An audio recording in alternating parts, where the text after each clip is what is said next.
Welcome to BioBytes. Today we have Dr. Axel Hoos, who's with us. Dr. Axel is a physician and scientist, a biopharma leader, an entrepreneur with broad experience across drug development and building life science organizations. Really excited to have you here with us today. Most recently served as the CEO at Scorpion Therapeutics, spent over 12 years with GSK as a senior leader, as well as 7 years at BMS and 4 years with Agnias. And, I think somebody that will be able to draw on experiences as you've worked both in big pharma and growing and scaling biotechs as a senior leader. So I'm incredibly excited to dive into this one, and I'm sure tons of value add back to the listeners.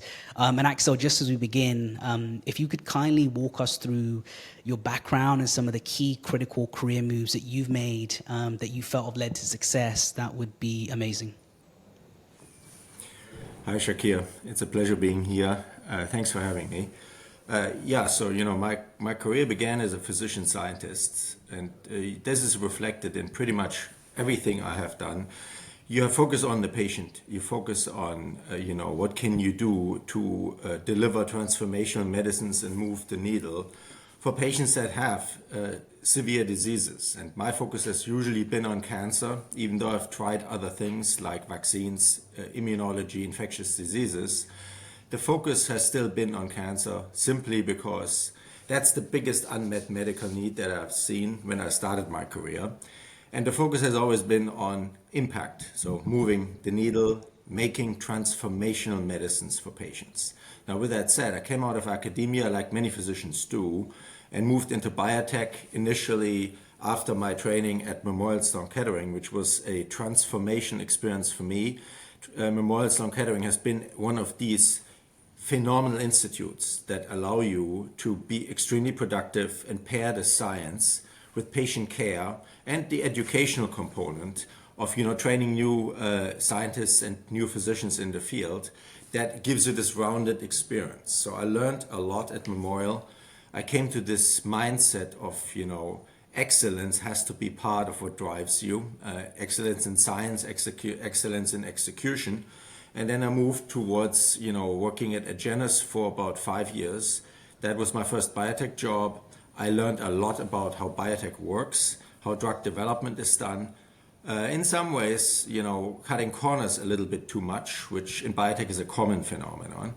And decided, if the premise of using the immune system to treat cancer is actually going to be a reality, which was something Agenus had trying to pioneer, you need more than just a vaccine. So this was a cancer vaccine effort that went all the way through phase 3, but unfortunately did not come to fruition. And as you know, even today, more than 20 years later, we still haven't cracked the cancer vaccine story yet. We haven't delivered a really successful cancer vaccine to the marketplace yet, so patients can use it on a regular basis. There is new light at the end of the tunnel, as we know, but no solution yet. So I'm looking forward to see that come to fruition. But with that said, if you want to make progress in any given area, you do need the vision of, what you believe you need to achieve and the resilience to get through to the desired outcome. So I basically made the switch to Bristol Myers Squibb at the time for 2 major reasons. One was to round out my drug development experience because I hadn't ever done everything yet in biotech. And usually pharma gives you the opportunity to complete that picture. But then secondly, to also make the cancer immunotherapy story a reality in an organization with more resources and a new technology that at the time seemed like this has a chance to actually effectively use your immune system to treat cancer. And what I'm referring to is ipilimumab, or the checkpoint story. So going away from vaccination to taking the brake off the immune system, starting with ipilimumab when Bristol Myers partnered with Medarex to do that first program. And then subsequently, when ipilimumab became a success, acquire Medarex and develop the entire pipeline that came with that acquisition of a series of other checkpoint targeting antibodies. One of them was nivolumab, or PD-1, which, as we know at this point, has been a wild success in the in the biopharma and the oncology space and has transformed patient care for certain diseases. So, the premise here, using the immune system, developing an antibody that takes the brake off the immune system, and redefining how drug development is done for those immunotherapy agents as compared to chemotherapy, that was a major task. So I spent about 6 years at BMS. We created this entire thing called immuno-oncology. We created the term for it. So to differentiate it from, using chemotherapy or using poison, basically, to treat cancer, to leveraging your own immune system and blending together the knowledge of immunology with the knowledge of oncology. And that's how the term immuno-oncology came about, and a variety of other things that came with it, like a set of drug development tools that one uses for immuno-oncology. So for example, immune-related adverse events, recording the inflammatory events that come with activating your immune system, and characterizing them. So they can be in drug labels and can be very systematically described, or recording responses and clinical benefit for patients in form of immune-related response and time to event endpoints that take longer to record than just a quick single-arm response readout, which is really difficult in the IO space. So we shaped that whole picture. It took about 6 years to do, and then we moved on to other things. So after ipilimumab was approved, I then made the decision to build a pipeline and changed environment from Bristol Myers to GlaxoSmithKline. Spent about a decade at GlaxoSmithKline. The first 3 years were on shaping the immuno-oncology effort at GSK, and then switching to rebuilding all of oncology. As you know, in 2015, GSK sold oncology to Novartis in a $16 billion transaction and left only very little oncology effort back in discovery at GSK. So I was in the remaining group of about 80 people that, then was the template to build an oncology division back. And when I left in 2021, we had basically recreated all the functions and grew the division to nearly 2,000 people. And so, creating its own culture, building a very strong team, and rebuilding the pipeline with adequate capital allocation and growing the R&D budget for oncology from a very, I would say, rudimentary investment to a very large investment that went above $1 billion a year.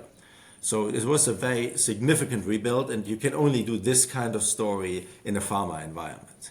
So that was bring GSK back to oncology, basically. And then subsequently, I decided now is my time to go back to biotech and apply some of these lessons that we have learned to Scorpion Therapeutics. And we have done there on a much smaller scale the same thing.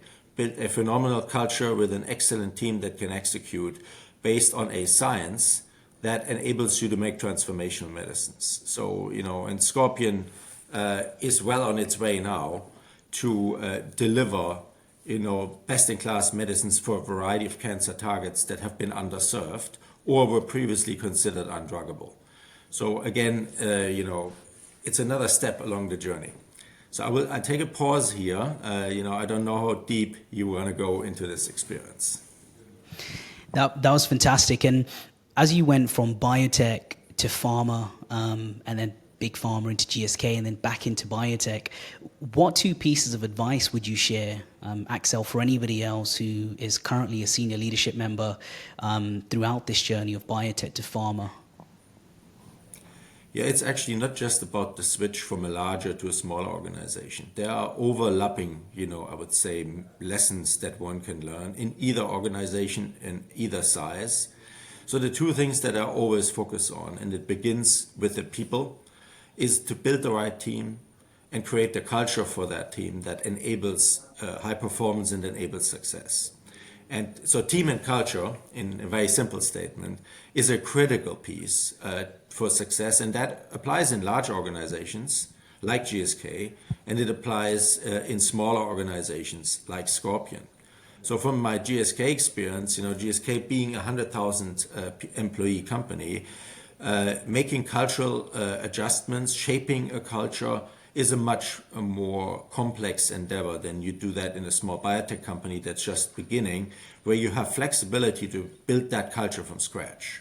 So they're two distinct experiences, but culture is actually quite relevant for success. And it begins with patient focus. So we're here to make medicines for patients. It is I always call it a people business for people. So we are people that invest their careers in drug development, making the best possible medicine out of the science that we have, and then deliver that for patients to improve their lives. So it's a relationship business in so many ways.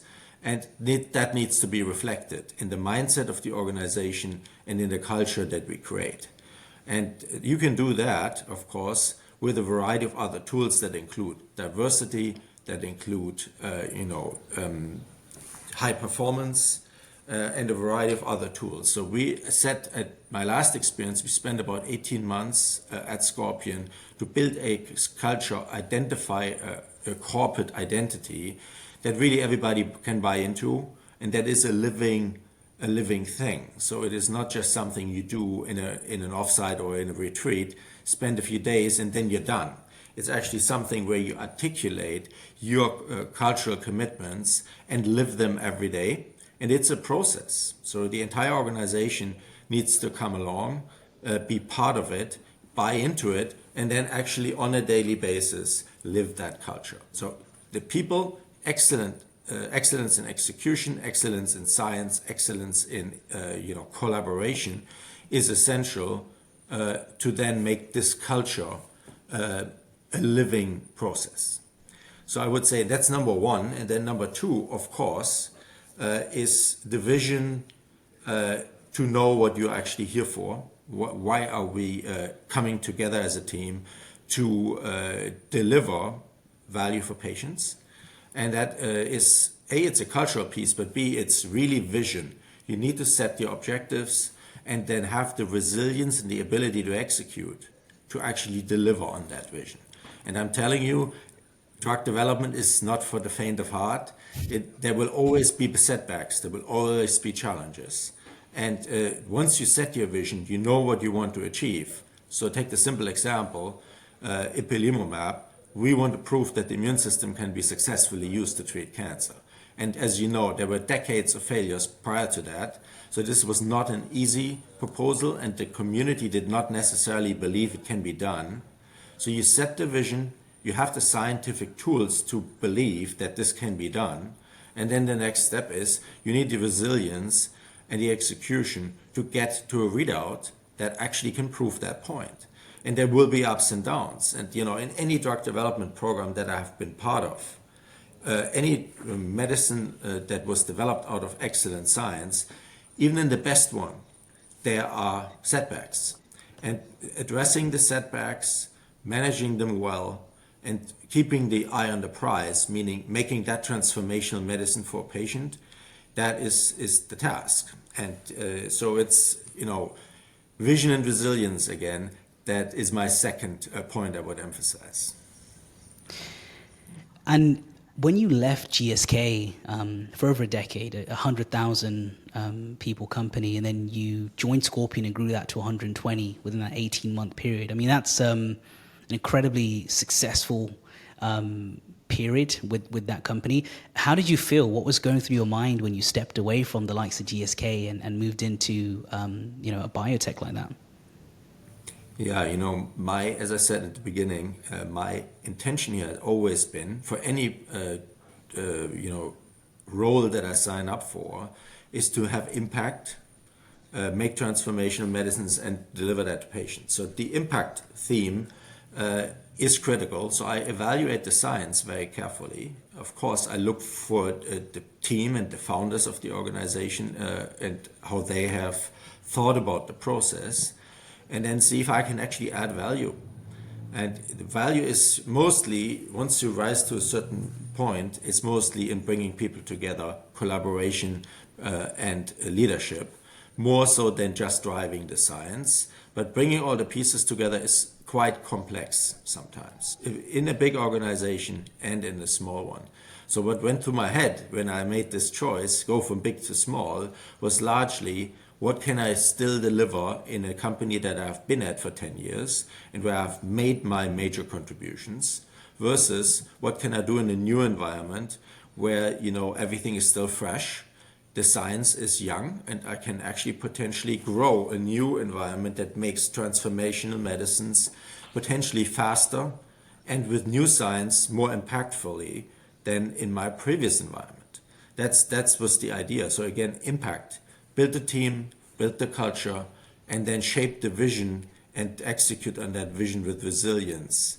That was my objective. And the science of Scorpion is exquisite in the sense that it integrates, multiple tools that we use in drug development, from target discovery all the way to using a computational science and data science for chemistry, and using new different chemical tools, computational chemistry, chemical proteomics, and others to optimize small molecule design and optimize the molecule that you get to treat the patient. So basically, you're engineering your molecule more effectively, more consistently than what was done in the past.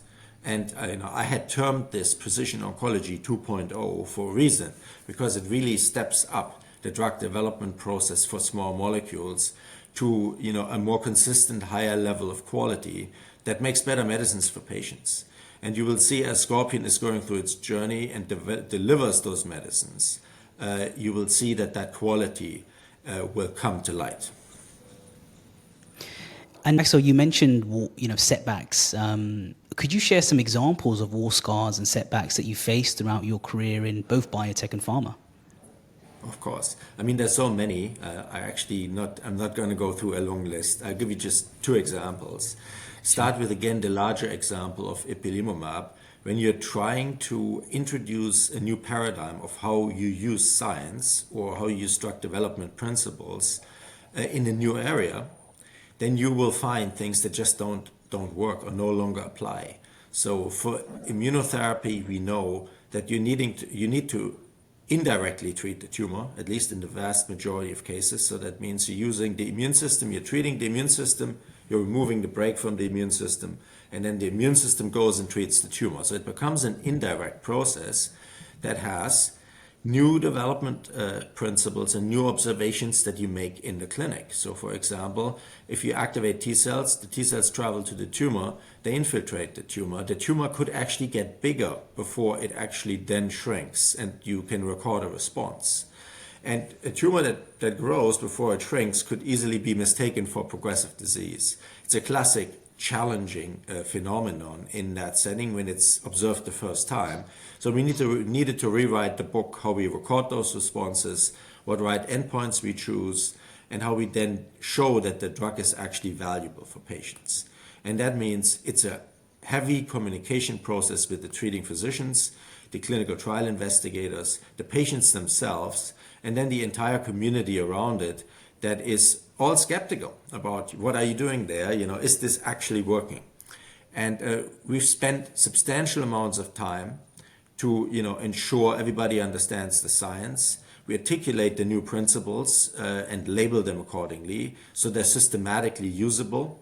As part of that, I went as far as starting a non-profit organization that was called the Cancer Immunotherapy Consortium, which brought together all the stakeholders in the field to create, I would say, first a communication mechanism about new principles in drug development for immunotherapy. And then beyond that, just consensus. Have the FDA together with biotech, pharma, and academic drug developers shape these new principles and have a community-wide buy-in so they can be used across the industry. And that we did that in a joint effort with a non-profit, with a for-profit, which at the time for me was Bristol Myers, but many other partners in the space, including the FDA, to support FDA with guidance development so they could help the community think about this more consistently, and then bring this all together. So we had, what ultimately turned out to be a new subspecialty in oncology called immuno-oncology. So it's a process, but many setbacks along the way, right? Many times drug development programs were discontinued because they did not look like they were working under conventional principles, but they were actually working under new immuno-oncology principles. And going through that in my own organization at BMS, and then for other companies in their development path for their IO agents, there were many setbacks. Some programs were not developed properly, and because the principles weren't widely known yet and were discontinued. And for ipilimumab, we had many ups and downs before we finally figured this out and were able to demonstrate that we're improving survival for patients and set a new stage for treating metastatic melanoma, which was the first disease that was tackled with IO. And we moved the needle. We could show that patients treated with ipilimumab could live substantially longer, and about a quarter of those patients had a plateau at the tail of the survival curve that suggested they're long-term survivors, and some of them potentially are cured. So that was a first in the oncology space to show that kind of consistent long-term benefit that we now believe is a feature of the immune system having a strong impact on the disease. So, that was the first, lots of setbacks along the way, trying to convince people that IO is working and prove that with science. So then, of course, there are other programs. I give you a second example. The BCMA antibody drug conjugate we developed at GSK was the first drug that went back to market after the Novartis transaction and established oncology again within GSK as a commercial specialty. So, putting the first medicine back on the market. That drug had some challenges because it was, as I said, an antibody drug conjugate. So an antibody that can bind BCMA, which we know to be an exquisite target in multiple myeloma. But if you pair that with a chemotherapy that has side effects on the eye, so corneal toxicities that were transient and quite manageable, but scary for patients. You don't want toxicity on the eye if you can avoid it. We needed to characterize this well and make sure that, again, there's education of the physician and the patient about how to use the drug and how to can maximize the benefit. This was a very potent agent. It went through an ODAC meeting that was the actually first ODAC during COVID. So the first time that a very large audience was trying to stream live into a advisory committee of the FDA, and it kept crashing while we were giving our presentations because there was just not enough bandwidth. And we were trying to just find a way in the middle of the ODAC meeting, FDA and the sponsor trying to improvise and find a way to make this meeting functional. And it actually ultimately worked out, and we got a positive vote of 12-0 in favor of approval of the compound, which was really step one in last line of therapy. The drug got approved, and then, of course, further trials were needed to establish it in earlier lines of therapy, with the same caveats, proving combinability with other agents, proving time to event outcomes that are favorable, and proving that the toxicity is continuously manageable even in earlier stages of disease. So we have gone through a few ups and downs again with BCMA, and for many other compounds that I've been fortunate enough to work on, you will find challenges. And you just have to have your vision of where is this supposed to go, what medicine are we making here, and the resilience to go through the process in partnership with others, that includes the FDA, to make the right decisions. Axel, what advice would you give to emerging biotech entrepreneurs who are looking to navigate the challenges of scaling their companies and attracting investments? And you spoke about culture, vision, science, but what advice would you share to these folks currently going through that venture and journey at the moment? Yeah, many of the things I've said, of course, apply. They're part of this answer. But if I go beyond that, it's very important for any new venture to follow the science, be sure that the science you have can produce transformational medicines.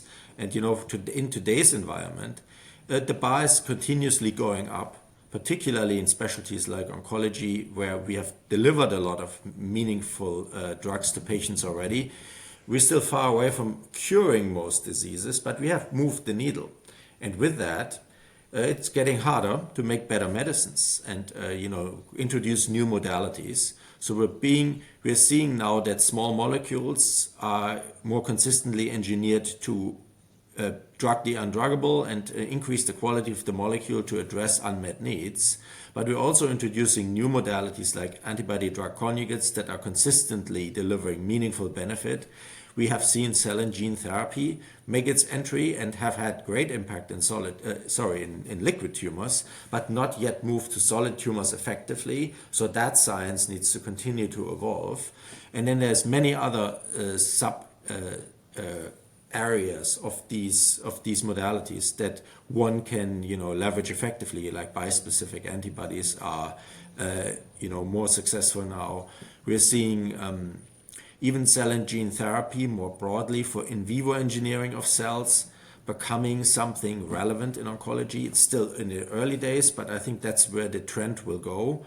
And there's lots of opportunity here to move the science, but following the science to make transformational medicines and then allocating your capital as an organization, big or small, right? And if you have a large budget and you allocate your capital across 50 programs, or you have a smaller budget like in biotech and you allocate your capital on individual trials in one program or between 2 or 3 programs, it's still the same kind of rigor and decision making that is required for good capital allocation. So it's essential to do this well and follow the science, and then of course be realistic about what's achievable.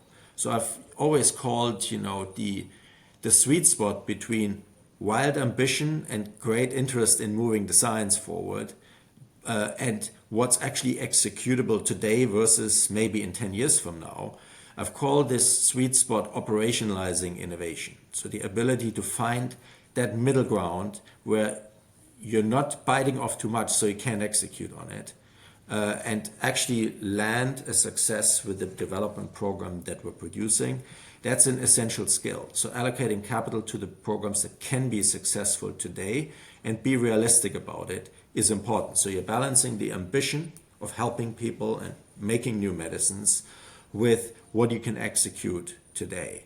So that's an advice I would give any biotech entrepreneur, because excitement is big when you have new science, but it needs to be executable for making a successful program. And we ultimately measure success in the benefit that we can deliver to patients. And the science is the starting point, but the clinical benefit risk ratio and what the drug can do when it's in the hands of physicians, that's ultimately the measure of success on the market and in drug development in the clinic. Amazing. Well, Axel, thank you so much for joining us here on BioBytes. You've been incredible to have here, and I'm sure tons of value add back to our network and folks who are tuned in. I appreciate the opportunity and look forward to more interactions with you and your community. Thank you.